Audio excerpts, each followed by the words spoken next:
मेरे बच्चे, कैसे हो तुम? मैं देख रहा हूँ तुम स्वयं का अपमान कर रहे हो।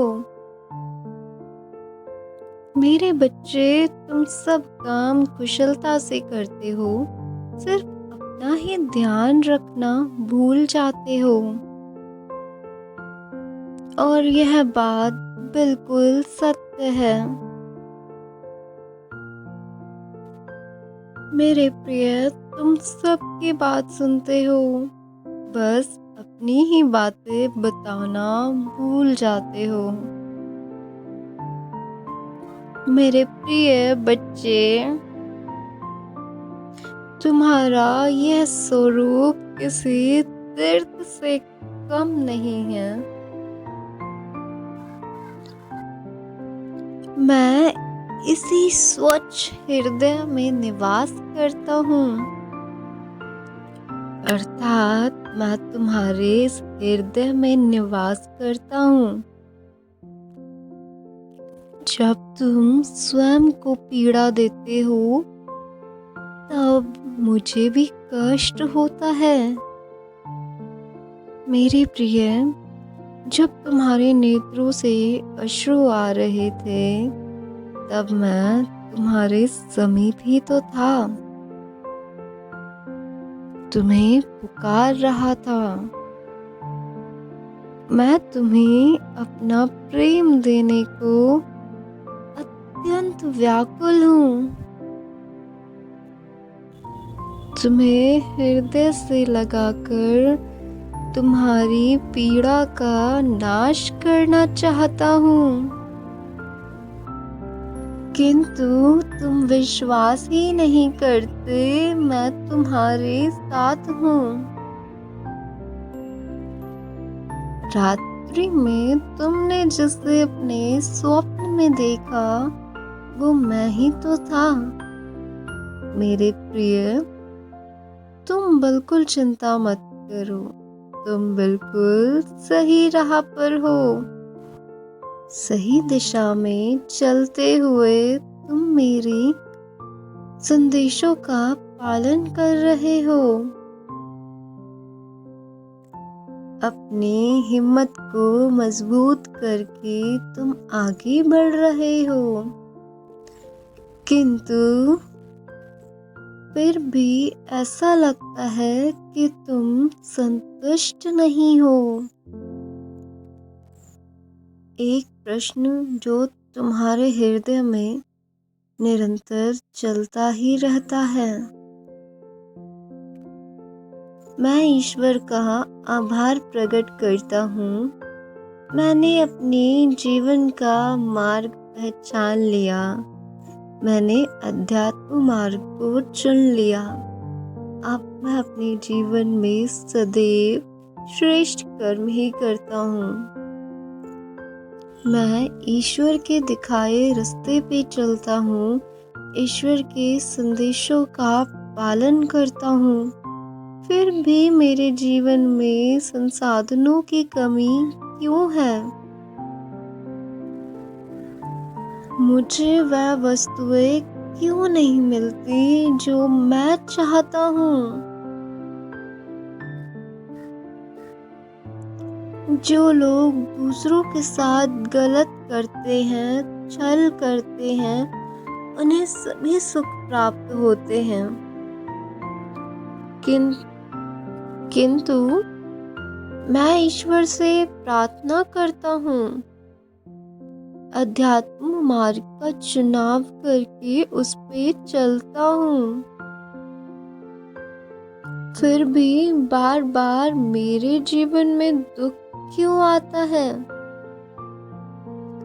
कुछ पल की प्रसन्नता और फिर बड़ा दुख।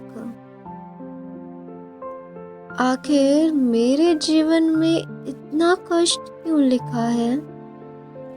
मेरी क्या गलती है? मैंने सदैव नेक कर्म किए हैं। कुछ गलती हुई भी तो उसके लिए क्षमा मांगी। मेरे बच्चे, तुम भी प्रसन्न संकोचित मन से बार बार अपने मन में करते ही रहते हो। तो आज इसका उत्तर जान लो। इस कलिकाल में जो पाप करते हैं उन्हें बड़ी सरलता से भौतिक वस्तुएं प्राप्त हो जाती हैं। ऐसा लगता है वह कितने सुखी हैं। वह बहुत ही कम समय में धनवान बन जाते हैं। लोग उनसे प्रभावित होकर पाप करने की ओड़ में लग जाते हैं। किंतु जब समय परिवर्तित होता है तो वह लोग इस प्रकार गिरते हैं कि कोई उनको संभाल नहीं पाता। अब वही लोग जो उनसे प्रभावित थे वह कहते हैं हम जानते थे इन्हें फल अवश्य मिलेगा। मेरे प्रिय, तुमने तो ब्रह्मांड की सबसे बहुमूल्य वस्तुएं मांगी थी। उसमें से प्रेम मांगा था और वह मिलने से पहले व्यक्ति के मार्ग में कई संकटें आते हैं। झूठे संबंध पीछे छूट जाते हैं। तब लोग अलौकिक प्रकाश प्रकाशित होता है। मेरे प्रिय, तुम्हारे जीवन में जो भी दुख आते हैं वो पूर्व कर्मों को समाप्त करते हैं। जब तुम प्रार्थना करते हो तब तुम अपनी आत्मा को शुद्ध करते हो। ऐसे में जो इन सब विपत्तियों से डरता नहीं है तो उसे सब कुछ अपने आप ही मिल जाता है। विपत्तियां तुम्हें मजबूत बनाती हैं और प्रमाणित करती हैं कि तुम योग्य हो। ईश्वर प्रेम पाने के योग्य हो। ऐसे लोग समय परिवर्तन होने के समय उस शिखर पर होते हैं जहां उन्होंने कभी नहीं सोचा था। उनके अंत काल तक ईश्वर उनके मित्र बने रहते हैं। प्रेम का नियम बड़ा ही सरल है। प्रेम के बदले प्रेम। ईश्वर से प्रेम पाने के लिए पहले उनसे सच्चा प्रेम करके तो देखो। जैसे एक प्रेमी अपने प्रेम को पाने के लिए सारे बंधन, नियम, यहाँ तक अपना सम्मान भी भूल जाता है। वैसे ही क्या तुमने कभी ईश्वर से प्रेम किया है? क्या कभी उन्हें अपनी बाहें फैलाकर पुकारा? कभी उनके लिए अकेले में बैठकर रोए हो? कभी उनके लिए श्रृंगार किया? कभी उनके लिए नृत्य किया? कभी उनसे बातें की?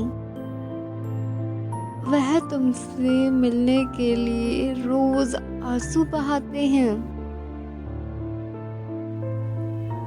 परंतु व्यक्ति कभी उनके दुखों को समझने का प्रयास ही नहीं करता।